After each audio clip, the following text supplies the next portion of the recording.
words I'm hearing, right? Just if I were to think of few buzzwords, innovation, time to market, agility. In today's world where we are seeing disruption all around, an idea comes, it needs to be quickly executed, needs to be set up for scale, there's a continuous feedback loop which needs to be set up. It's all very fast, right? What is the secret sauce to helping clients establish this new long-term view? How can we just help our clients kind of stay ahead? So basically, I mean, with the likes of AWS and everybody, right? So compute and infrastructure is no longer the bottleneck, right? So it's easily available, like maybe at like a tenth of the cost it took like maybe a couple of decades ago to do something similar, right? With all the investments that companies are doing in, taking an idea from a POC through to scaling, right? Like there's so many companies like ourselves who work with our partners to enable that, right? Like how quickly the pipelines get automated, deployments get automated, how quickly things get pushed to production, monitored, and all of that, right? So we're bringing in some efficiencies. Obviously, talent continues to remain a bit of a bottleneck, but then we are able to bring in some efficiencies, like things which probably took 10 people in the past, we're able to get it done with maybe 2 or 3 people now, right? So there's some efficiencies coming in as well. One of the things where actually as a practitioner, a consultant that cuts across many industries where I see, right? Like the ideation pipeline is kind of becoming the bottleneck, right? Like right now we have the infrastructure, we have the people, the ability and the tools in place to like take ideas through from a POC through to production.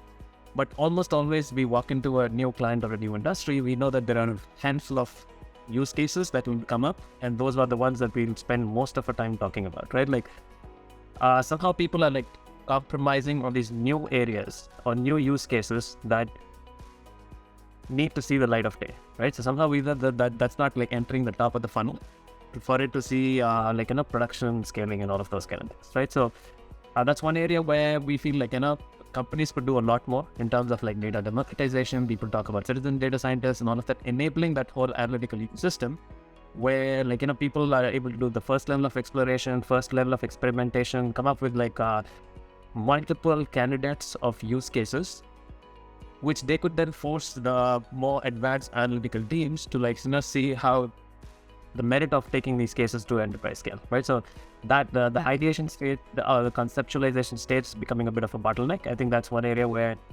organizations could think about like how do they keep that funnel flush so that we can push the boundaries on what is possible with AI and data science. The language I use with our teams is, if you're familiar with the Peter Thiel book, like 0 to 1, and how do you take something from nothing to something which is a company, like what Asif is talking about is that the bottleneck is going from 0 to 0.1, like not even from going from 0 to 1, because from 0.1 to 1, it's easy. Right? Like once you have the momentum, and it's easy to scale. Like there's a lot of investment and you can partner with the right kind of strategic partners to scale ideas. But how do you take things that are in people's minds? Somebody says, hey, this could be a cool thing, and make it something that people can get excited around, is where like we think very deliberately around. So we call it deliberate innovation and incubation, right? So that is 0.1. I do have an organization that is dedicated to research and like operations, but their job is not to come up with ideas. Their job is to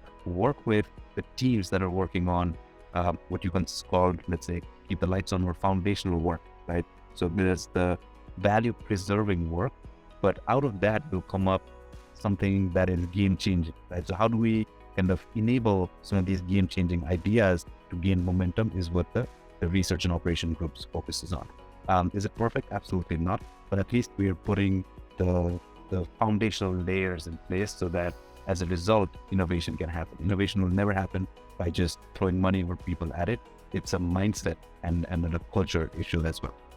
Customers can collaborate with AWS Life Sciences partners, I would say, to drive innovation and digitalization.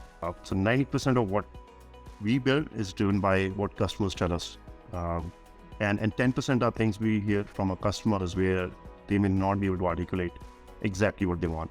But we try to read in between the lines and we invent on their behalf. Where we have more than 200 plus services that we have to offer to our end clients. And we are long-term oriented. Fastest pace of innovation, I would say, that we are building new products and services on. Internally, we say there's no compression algorithm for experience. Again, one of the key things which not just for life sciences, for any industry, right? It's anybody who wants to scale their data strategy, they need to be able to, willing to collaborate, leverage the partners, and be able to learn from adjacent use cases, adjacent industries, and almost use that as Lego blocks to build solutions so that you can accelerate your journeys as well.